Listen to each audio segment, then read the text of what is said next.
Welcome back inside the Simplified Technology Solutions Intermissions Report. Austin Bruins, Aberdeen Wings here at Riverside Arena on this Friday night. Before we go ahead and get you the recap of the first 20 minutes of action here in Austin, let's go ahead and listen back to an interview that I had with Bruins forward John Lundy. John, one of the newer members of the Austin Bruins team, acquired via a trade with the Odessa Jackalopes earlier this season, originally from Brooklyn, New York. He's a New York City kid, so we had some good conversation with him. Let's go ahead and take a listen. Hey, John, thanks for coming out once again and hopping on here. I really appreciate you making the time here on this Thursday night to carve out a little bit and talk to the fans. So I guess, this is your first chance to really talk to the Austin Bruins faithful. So let's talk a little bit about your upbringing and growing up in New York City. What was that like? What was the hockey culture like in New York City? And how did you get involved in the game to start? Well, the culture in New York City, it's definitely growing. I've definitely seen it since I've started playing. Just I know a lot of my friends start liking it, and it's definitely getting a little bit bigger. And just growing up, my dad played a lot of roller hockey growing up, and slowly transitioned to ice as he got older. And I just remember him being on the phone talking about a beer league game, and me just wanting to get involved, either whether it was going to watch it or soon play. So I started really young, and I've loved it ever since. So you did get started young. Do you remember how old you were when you started? I think it was right before right before I turned 4, so around there. This is going back a ways. Do you remember, was it your idea, or do you think your dad just kind of threw you on some skates and said, we'll see if he takes to it like a fish to water or not? It was definitely my idea. I remember I just wanted to play. I liked watching the Rangers. I liked taping his stick before he went to the rink, stuff like that. So it was definitely me wanting to play, but I remember times where my feet would hurt, or just when I was getting used to skating, and I said I wanted to quit, stuff like that. And he didn't push me not to quit, but he said it was going to get a lot more fun, stuff like that. Just work through it. And it was good for him for doing that, because it's been fun ever since. As you grew up and you went through, bantams and mites and all of that stuff, you played mostly in the New York City area and the North Jersey area. What was that like in regards to travel? I mean, to me, that just sounds like a nightmare. I mean, just trying to get to practices and trying to get to games and tournaments all over the place. How bad was it? Or was that just kind of a part of life for you guys anyway, living, in the heart of Brooklyn, that you just kind of over it? Yeah, it's definitely dry. I mean, one thing I know we're going to talk about living in Austin, living here later in the interview, but that's one thing. Driving is a really big difference when it comes to traffic, just planning out, leaving early, things like that.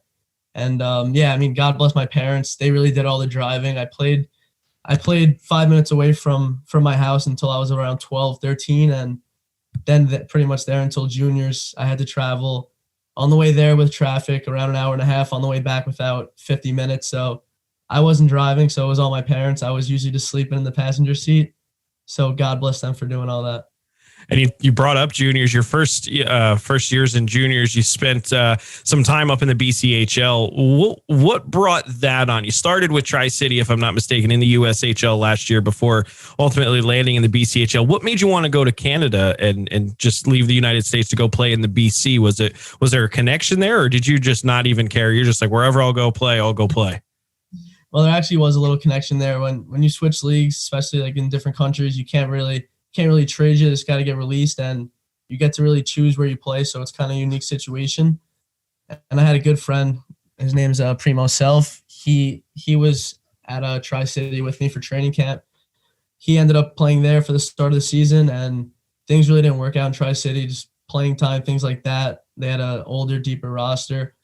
So when I had to make a change, he was the first person I called. I asked how he liked it, and he said it was a great move. He really liked playing there. So then that really got the ball rolling, and that's how I ended up there. So you're playing for Cowichan all the way on the far western side of you go as far west almost as you possibly can go in Canada. It's on the island, right, in Vancouver. What was that adjustment like for you, going from not only American to Canadian, but also going all the way over there, on the far western side of North America?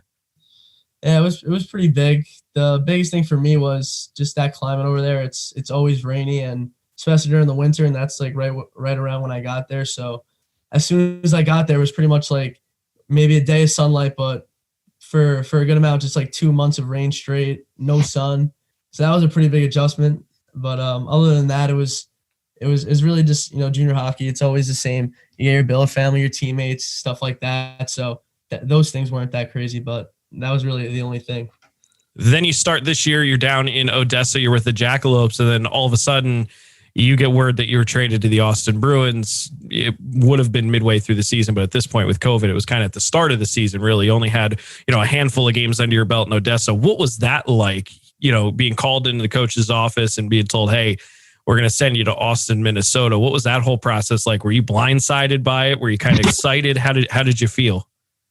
Yeah, I liked my time down there, but I was kind of surprised when I got called into his office, but we all knew a trade was coming because we traded for a forward, Ryan Coggin, who's actually a pretty good friend. We had his rights, so I knew a forward was going to get traded, and it just happened to be me. So I wasn't surprised that there was a trade, but I was surprised it was me.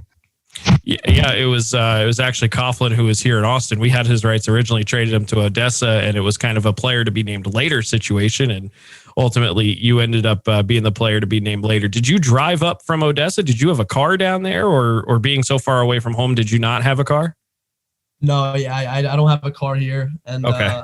I just got on a flight. I talked to Coach Howard, and I got on a flight the next morning. Just packed up all my stuff and met the guys in Minot. Yeah, that was part of that 16-day trip where we were in Minot for 10 days, and you joined the team. And now that you're here with the Austin Bruins, it's a little bit different. The town of Austin, 25,000 people versus your hometown where you can fit 25,000 people in a city block.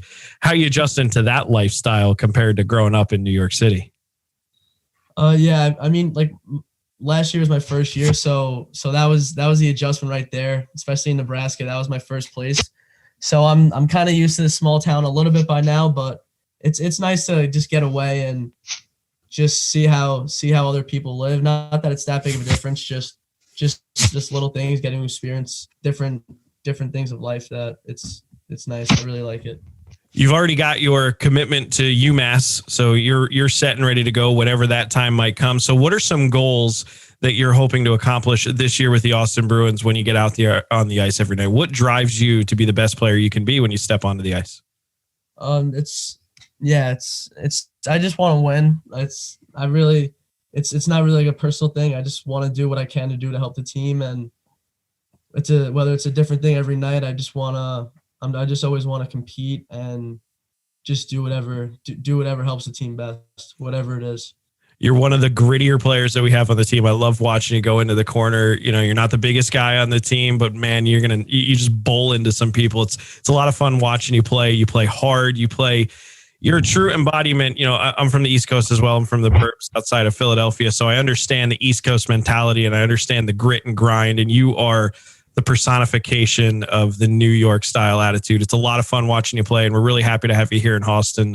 Go out and have a good game here for the rest of the game tonight, a good season. We'll probably end up talking to you again real soon. Thanks for the time, John. Awesome. Thanks for having me, TJ.